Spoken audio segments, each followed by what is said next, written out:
Hey, do you like 12 Monkeys? Do you like weird, twisted sci-fi time travel stuff like the show Dark, or maybe horror like The Thing? Well, I got news for you. You're probably going to be really into Cronos, The New Dawn. Again. Animals. Fighting.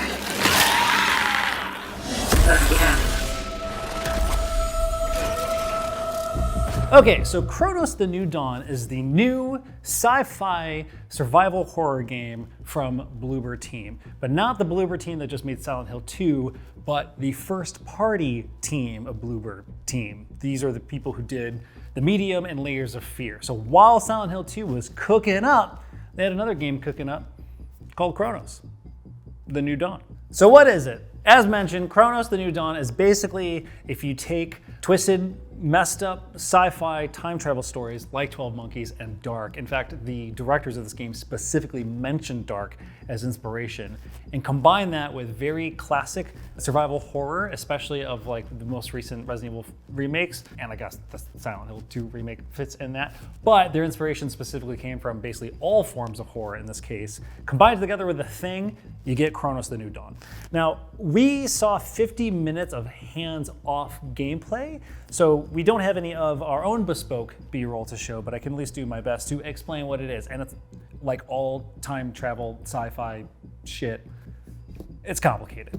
So you play as this kind of like cool scuba diving looking time traveler, and that suit is fireproof, which is an important note because fire is a big deal in this game. And you're basically traveling back in time before some big catastrophic event happens, and it's basically like a rescue mission for you to go in and get these people out. But while that's happening, there is, like gooey, tentacly body horror stuff all over the place. And well, you gotta fight it and, literally kill it with fire. The cool part about this game is that it's trying, like all of its inspirations are on its sleeve. It's clearly inspired by Resident Evil 4 style horror, but it's also clearly inspired by Dead Space.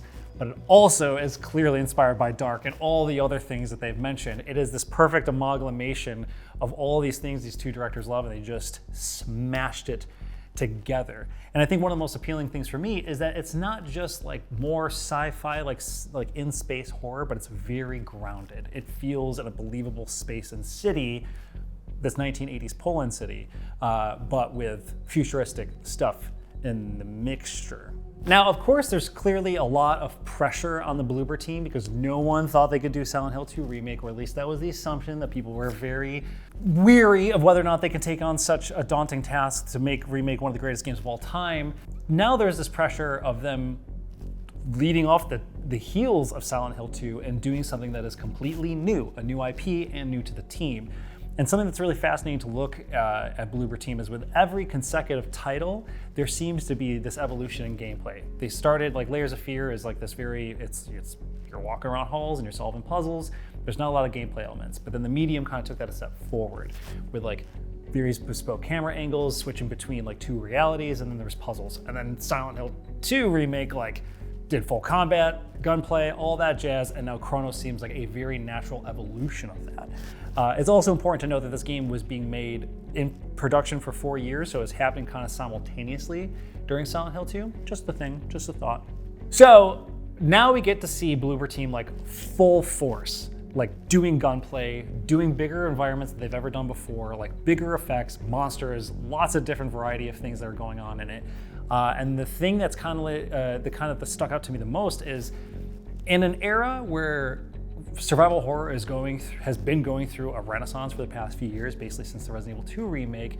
It's getting to a point where like, how can this evolve any more than it already has? Like Resident Evil 4 remake set a new bar. I would say Silent Hill 2 remake has now set a new bar. So where does Cronos fit in that? And I think the most fascinating thing that Cronos is doing is its enemies, because it's not just about like dodging and weaving and resource management and dealing with scary shit, but the more enemies you kill, the more there is a chance for a living enemy to absorb a dead enemy and then become like more monstrous, gooey thing-like creature. So during our gameplay, we got to see this sort of like dance in, do you kill all 4 of these enemies only for one to maybe potentially become a bigger, badder, stronger enemy? And that's cool. That's what I call scary. Speaking of inspirations, the idea of monsters becoming stronger by absorbing other monsters is reminiscent of another remake of a survival horror game, Resident Evil 1 remake.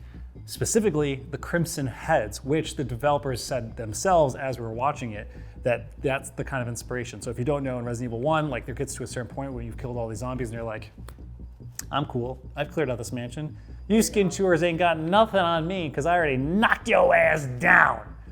Until the Crimson thing happens and they all fucking get back up and they're way worse than last time. Crimson Head's genuinely, like, so terrifying. Yeah. Like, one of the coolest things in, like, any video game. Especially if you don't know when it's coming. Yes. Now Cronos, the New Dawn, is only Crimson Heads. The entire game. Oops, all Crimson Heads. You're just dealing with that thing. So if you're familiar with survival horror of today, the combat is very much in line with that. It's over the shoulder. Everything's very tight. You're going to be in tight spaces with these creatures and you're going to have limited ammo and you're going to be kind of doing a jig and a dance around these things, a waltz, if you will, in order to survive.